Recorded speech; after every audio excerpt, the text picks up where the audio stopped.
Okay, so this little magic spell from the wizard is a great. Wait, is he approaching us? Did he bring it to us this time? We approached each other, and Ben that's nice. Ben Cant kind of facilitated it. Thank you, Ben. It's how to find gifts for people who bug you. Wait. Oh, I get. Okay. Did Justin did you just cough and mute it because it sounded like you just gasped like an actual dinosaur? I did. I'm a radio professional. Okay. I don't like to cough into the mic. But I do like how you let us see the build up to it, though. Yeah. Well, I wasn't that quick on the trigger, but it kind of came out of nowhere. All okay. Right. I'm going to start reading. There's so funny. There are people in life that no matter how hard you try to be open and think good of, bug you for one reason or other. Yeah, gosh, I wonder what that's like. Finding a gift for these people can be really, Imagine really hard. doing a podcast with them. Because your head is saying... bugs you that much? Listen, finding a gift for these people can be really, really hard because your head is saying, find the cheapest, nastiest thing out there, while your heart wants to do the right thing. So... this, I guess, is their way of threading that needle, although it is, I would say, it trends much more toward the nastiest, cheapest thing out there side of things. So it's not about what your heart wants to do the right thing. Yeah. You have to be the bigger person. So they're annoying, but you're great. So you get them something. You're going to give them a bunch of really clever gifts. Juice, this first one's great for you. So just a hot tip. Purchase a large wooden spoon for the troublemaker in your family or workplace. That person who is always causing trouble, stirring up a mess and sticking their nose where it isn't wanted. This gift says, watch it. We think you're a pot stirrer. For the less obtuse, this present is nicely pointed. So What? So fucking wicked. This is already... can I say, the wildest one of these I've ever heard. This is off to such a tremendously forceful start. Yeah. What if me and Travis spent the whole episode making fun of your dumb cough, and then 2 days later, you shipped us big wooden spoons, and you're like, get it, you fucking jerks? Well, I'll ship you, tiny wooden coffins and be like, now who's coughing? Whoa, wait. That might be taken actually goes a little too far. Incorrectly. Can I say something, though? Fuck, I love wooden cookware. Oh, my God. Oh, I was going to say, if I got a tiny wooden coffin, I'd actually think that was really cool. Yeah. Oh, yeah. I've got a spoonchula made out of wood. It's got a slot on the side where it can rest on your on your Hell pot. yeah. It. Oh, I love this guy. That's it, baby. Now, let me just say that if I were the receiver of a giant spoon, and I wouldn't say I'm obtuse, compared to, I don't know, I'm probably slightly above average as far as not being obtuse goes, I think I would open it and be like, what the fuck is this? And I think someone would have to say, because you're always stirring out the pot. Right. And I'd be like, so you went to a lot of trouble, huh? So because I know you can't just pick up giant spoons like this anywhere you go. Is this why? Hey, just give me a big box of dirt or something next time, man. This next one goes, I would say, in the polar opposite direction. Wrap up some personal hygiene products for the person who never bathes or who breathes down your neck lasciviously, even though this person knows you're taken. Those are two profoundly different things. That is, yeah. Hey, Derek, I got you this hygiene kit because you stink. And hey, Marcus, I got you this one because you're trying to fuck me. And I don't. Yeah, I would actually argue the person who's trying to fuck you, and you give them a bunch of bath and shower stuff? Yeah, that seems like, make yourself ready, Marcus. Yeah. It's going down on Sunday, dude. And can I also just say, this kind of makes it seem like how to be a bully. Because if you're like, oh, you know that guy, he really bugs me because of his hygiene issues, and I'm going to call it out in front of everyone at the white elephant party or whatever, and be like, whoa. In middle school, at Kamak Middle School, the most brutal thing you could do to somebody for a good long time was to walk up to them and say, take a bath, wash yourself. Yeah. And people would do that to each other, and the other person would just crumble. They would collapse in on themselves like a dying star, like, oh, fuck, there's no comeback to that. You can't be like, no, actually, you're the one with bad hygiene. Anyway, this one's great. You get blasted first. There's no... Yeah, you can't come back with that because it's like, oh, you would say that, even if you have impeccable hygiene. Then you also can't say, like, I bathed this morning, Derek. Yeah. That also doesn't work. This one is so fucking brutal. If I ever got this one, I would just leave. Give that lazy son-in-law a cooking set and a food processor. It's time he understood that cooking is for anyone in the household, not just your daughter. Holy crap. Now, okay. This is, can I just say, assuming a lot of things. Sometimes people share responsibilities and sometimes people split responsibilities. And to say, like, this is a wild thing to do, right? Not only that, but it's also like, hey, Derek, you lazy fuck. Here's $750 in Williams-Sonoma cookware. And it's like, God almighty, thank you. Holy shit. This is beautiful. This is amazing. No, you don't get it. You need to learn to cook. Well, I will now. This is awesome. Thank you. This is great. Thanks. I feel like my message isn't landing. That one that can never be punctual, let them know that they're always being late for everything is annoying by buying them a watch. So next time they're late, you can ask them, what's wrong with the watch I got you? Once again, like, if someone got me a watch, I'd be like, oh, it's beautiful. Thank you. And I'm like, got him. Oh, man, this next one's not fucking weird at all. So perish the thought of it being weird. But give a sexy lingerie set to the prim and proper daughter-in-law who is driving you crazy with her perfectness. Ooh. Ooh. What? Got him. What?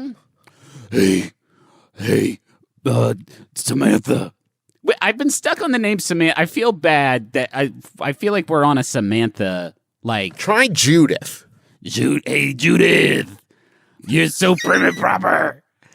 Check out this sexy lingerie. I was going to say, like, maybe it's from the mom in the set, but even then, there is no scenario in which this isn't, like, both pervy and also kind of like have fun having sex with my kid. Oh, sorry. Like, the next couple sentences are pretty dope. She'll be embarrassed at what possible thoughts are going through your head about her relations with your son. But be I bet your son will be totally cool with all this. But be forewarned that given even as a joke, you may forever be labeled as a dirty old man or woman by everyone present. Yeah, that seems like a good trade-off. Worth it. Worth it, baby. Worth the risk. No?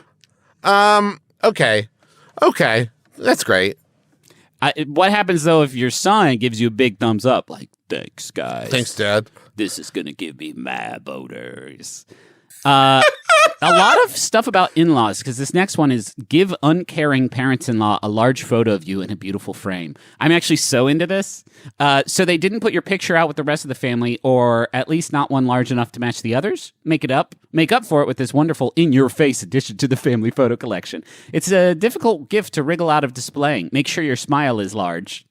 I feel like my smile is always large. Are we talking like a 2x, like, what are we talking, like a giant, like would go over the mantle, 4 foot by 8 foot kind of deal? Because I'm way into that. Like, hey, I got you this, I expect to see it every time I come over. So and I could come over anytime. There's an amazing illustration here of what looks like a crash test dummy with a wig on holding up a picture frame of himself, and it's about the size of his torso. So that's a big one. Hey, how come we never use the adjective large to describe somebody's smile? A beautiful large. I think you would if you were talking about like the Cheshire Cat or some kind of demon. That's fair. Make a whistle and stopwatch kit. Give this to the bossy person in your life. It sends a message to them that you haven't exactly enjoyed their need to tell you what to do and when. So really, this article should be titled "How to Tell the People Who Annoy You That They Fucking Suck," but also you spent money on it. Yeah, but also in like the most annoying way possible. Like also the most like, give me a second to let me just explain why this. Do you get it? I'm sick of your shit. You don't get this, but it's like honestly like a really good burn. And just give me a second to explain it to you, please. Now, I do actually like this because it could be fuel for your frustration fire that you're like, I put together this fucking great whistle and stopwatch bit, and then this asshole didn't even bother to get the joke. Fuck him.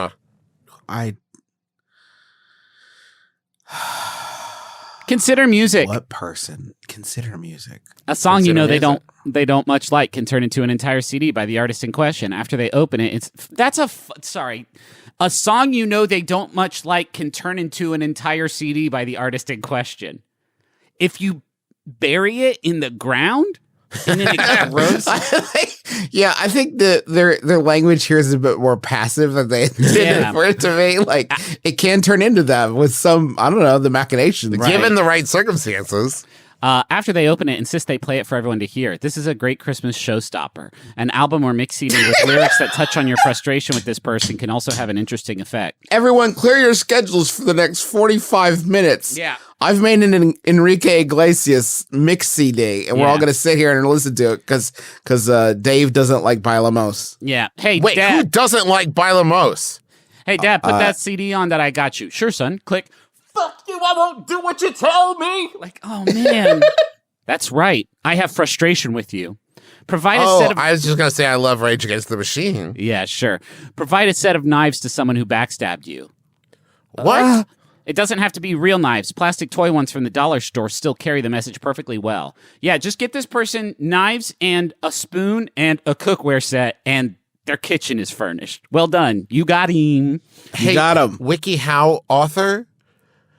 If I opened, okay, you're telling me that me opening a set of like real ass like kitchen knives and opening a dollar store set, as a beautiful ornate kitchen knives is the same message as me opening a set of dollar store plastic like toy knives, and I would be like, oh, I get it. I'm a backstabber. Yeah. Got it. Keep your sense of humor throughout this exercise. It's meant to be a lighthearted response. Isn't it weird? Can I just say something? If you have a box of knives in a tasteful case, and you wrap it up and you give it to someone and they open it and they're like, oh, look at this. This is lovely. Thank you so much.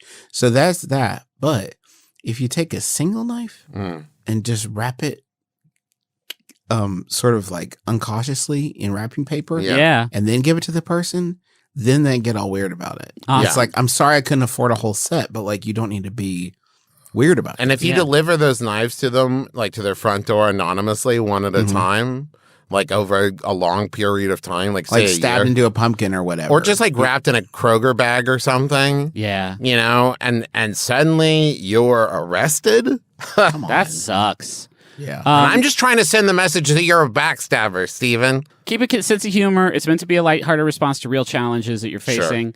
And it may backfire with some recipients. If that is an outcome you're prepared to face, these gift ideas might be for you. If not, try more constructive means for approaching the nagging mother-in-law, the overbearing boss, the faithless lover, or the whining friend. Merry Christmas, Diane. Oh, plastic knives? Yeah. I know. Wait, you got me and John the same present. Yeah. I know. Get it? Can I just say a quick question here? I got you a cuckoo clock because I know. I know what you've done to me in my own house. And also, here's a big spoon, John. You pot stirrer. I got you the big spoon and her the little spoon because I know everything. I know it all. Ding dong. Cuckoo. Cuckoo. Wait, you actually made the bird say cuckoo. Yes, I did. Yeah. A lot of free time since you've been entertaining my wife. And you recognize that voice? That's Steve Gutenberg. I got him to do it on Cameo. Worth it. Can I also just say real quick, just a little note, I love that they say these might backfire. It is unclear to me what the front fire hope is. Like, what were you hoping would fire out of this? Zinged me, I guess. You got me. I love this, and it's taught me a lesson about not bugging you, I guess. The last one is just an image I want. Maybe we can share it on the Sochi after this episode comes up. I'm going to send it to you guys in a minute. But the title is, for those folks bad-mouthing you while their glass house reveals that one or both of them are married to someone else, papier-mâché initials painted red, either with a craft brooch pin on the back or hanger for a tree. Most won't get the Scarlet letter reference, but you will. That's fucking wild. What's even wilder is that tooltip is accompanied by this image, which I've just sent to you boys on Slack. What? What? This is a demon. This is a demon with the it looks like a monster from a Dragon Ball or something. Like somebody's like kind of a sloppy one that's kind of falling down a hole slowly. It's like a middle It looks like somebody was doing like their math homework and started doodling on the side of this and like got way too into this creature they were making. The picture's wild. For those folks bad-mouthing you while their glass house reveals that one or both of them are married to someone else. What is that? What is that married? What does that mean? One or both of them. How to reveal people you know's infidelities. Use this demon. This demon will shout in the middle of the city. Everyone. Hey, I heard that John and Judith were together. John and Judith been sneaking. Anyways, here's an ornament for your Christmas tree. It's a scarlet letter. We couldn't find an A, though, so it's a D. But do you get it still? Anyway, time to turn you all into stone. That's not part of the thing. That's just for me. That's for me.